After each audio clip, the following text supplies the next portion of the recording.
बिस्मिल्लाहिर्रहमानिर्रहीम। अस्सलाम वालेकुम। कैसे हैं आप सब? उम्मीद करती हूँ सब खैरियत से होंगे। आज बनाएंगे इफ्तार स्पेशल में बहुत ही टेस्टी अंडे के पकोड़े और इनको बनाना भी बहुत ही आसान है। फटाफट से ये पकोड़े बनकर रेडी हो जाते हैं और बहुत ज़्यादा क्वांटिटी में बहुत ही कम चीज़ों के साथ ये बनकर तैयार होते हैं और बाहर से बहुत ही क्रिस्पी और अंदर से बहुत ही सॉफ्ट होते हैं। तो कुछ टिप्स और ट्रिक्स मैं आपके साथ शेयर करूंगी वीडियो के दौरान। तो बस वीडियो को आपने स्किप नहीं करना, एंड तक देखना है ताकि रेसिपी का कोई भी पार्ट आपसे मिस ना हो। और अगर आपको रेसिपी पसंद आए तो हमेशा की तरह चैनल को भी ज़रूर सब्सक्राइब करें। तो चलिए शुरू करते हैं इसको बनाना। सबसे पहले मैंने 3 अंडों को बॉयल कर लिया था, 1 मैंने मीडियम साइज़ की प्याज़ ली है और 1 ही मैंने मीडियम साइज़ का आलू लिया है। अब इसकी कटिंग करेंगे तो सबसे पहले प्याज़ को काट लेते हैं। इसको मैं स्लाइसेस में काटूँगी और जो स्लाइस काटने हैं प्याज़ के वो ना ही ज़्यादा पतले हों और ना ही ज़्यादा मोटे हों। बस मीडियम साइज़ के इसके स्लाइसेस काट लेंगे, ताकि जब इसके पकोड़े बने तो एक प्याज़ के लच्छे से बन सके। सेम उसी तरह इसकी कटिंग करनी है, जिस तरह प्याज़ के पकोड़े बनाते हैं तो प्याज़ की कटिंग करते हैं। देखिए इस तरह से मैंने इसकी कटिंग कर ली है और जो मैंने प्याज़ के स्लाइसेस काटे हैं वो ना ही ज़्यादा बारीक हैं और ना ही ज़्यादा मोटे हैं। अब आलू की कटिंग कर लेते हैं। तो सबसे पहले आलू को मैं राउंड शेप में काटूँगी।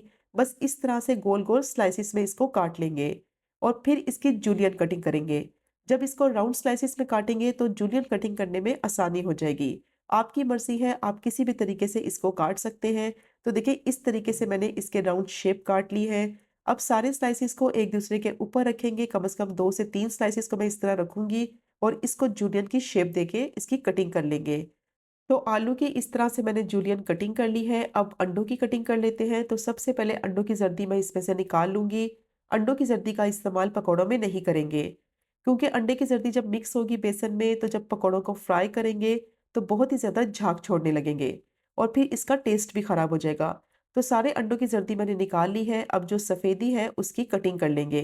अंडों को ज़्यादा बारीक नहीं काटना, थोड़ा मोटा-मोटा ही काटेंगे, ताकि जब बेसन में मिक्स करें और पकोड़े फ्राई करें, एक तो लुक वाइज़ अच्छे लगें और टेस्ट और फ्लेवर भी आए। तो बस पहले मैंने स्लाइसेस में काटा है और इसके मैंने इस तरह से थोड़े मोटे-मोटे पीसेस कर लिए हैं। तो सारी चीज़ों की कटिंग करके मैंने रेडी कर ली है, प्याज़, आलू और अंडे। तो अब इसका बनाएँगे बैटर। तो सबसे पहले मैंने एक बाउल ले लिया है, इसमें डालेंगे कटे हुए आलू और कटा हुआ प्याज़। अंडे मैं अभी नहीं शामिल करूँगी, अंडे सबसे आखिर में शामिल करेंगे, क्योंकि अगर अंडे अभी डाल दिए तो ये फ़ौरन से मिक्स हो जाएँगे और लुक वाइज़ भी अच्छे नहीं लगेंगे।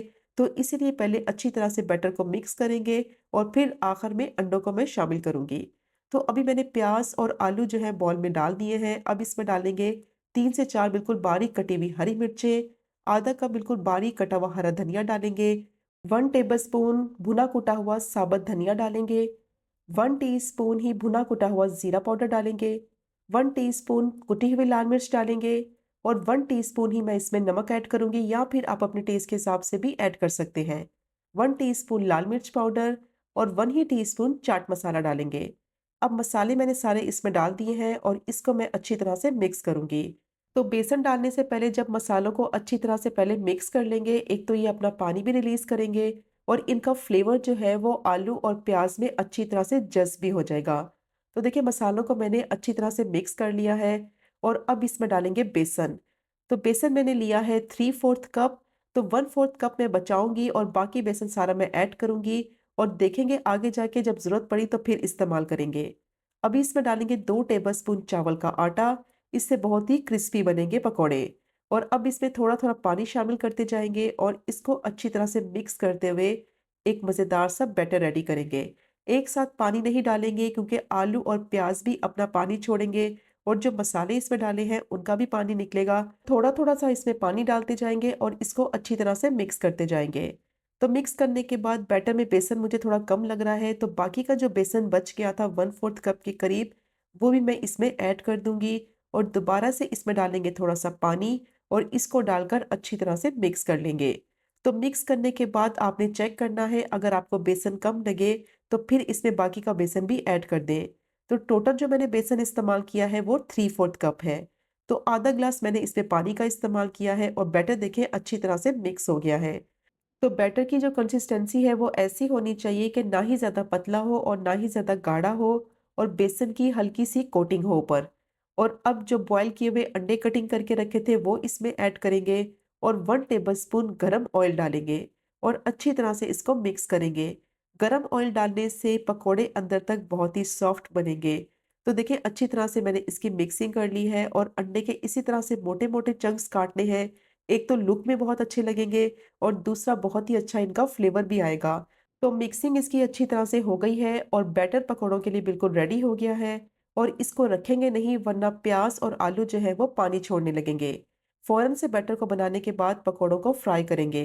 तो ऑयल को मैंने अच्छी तरह से गरम कर लिया था 5 से 6 मिनट के लिए मीडियम टू हाई हीट पे और पकोड़ों को डालेंगे और फ्राई करेंगे मीडियम टू लो हीट पे ताकि अच्छी तरह से ये क्रिस्पी फ्राई हो। ज़्यादा हाई हीट पे फ्राई करेंगे तो पकोड़े अंदर से कच्चे रह जाएँगे क्योंकि अंदर कच्चे आलू हैं और प्याज़ है, तो बस इनको इतना फ्राई करना है हीट पे कि आलू अंदर तक अच्छी तरह से पक जाए और बाहर से बहुत ही मज़ेदार क्रिस्पी पकोड़े फ्राई हों। तो देखिए कितने ज़बरदस्त पकोड़े फ्राई हुए हैं, कितना ज़बरदस्त इन पे कलर आया है और जो इसमें चावल का आटा डाला है, उससे पकोड़े बहुत ही ज़्यादा क्रिस्पी फ्राई होते हैं और बहुत ही कम ऑयल एब्ज़ॉर्ब करते हैं। तो बहुत ही ज़बरदस्त पकोड़े फ्राई हो गए हैं, बहुत ही अच्छा इन पे कलर आ गया है और अब इनको स्ट्रेनर में निकाल लेंगे, ताकि जितना भी एक्सेस ऑयल है पकोड़ों का, वो सारा निकल जाए। तो बहुत ही टेस्टी और बहुत ही मज़ेदार क्रिस्पी ये अंडे के पकोड़े जो हैं वो रेडी हो गए हैं और जो बाकी का बैटर है उसके भी मैं इसी तरह से पकोड़े फ्राई कर लूँगी।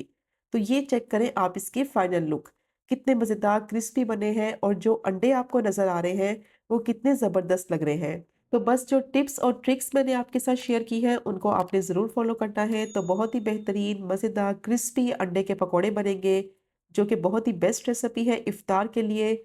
झटपट से ये रेडी हो जाते हैं बहुत ही कम चीज़ों के साथ।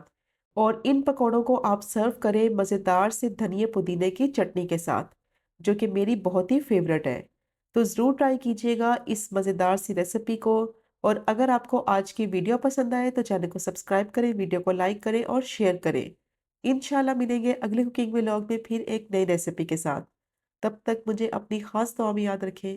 अल्लाह हाफ़िज़।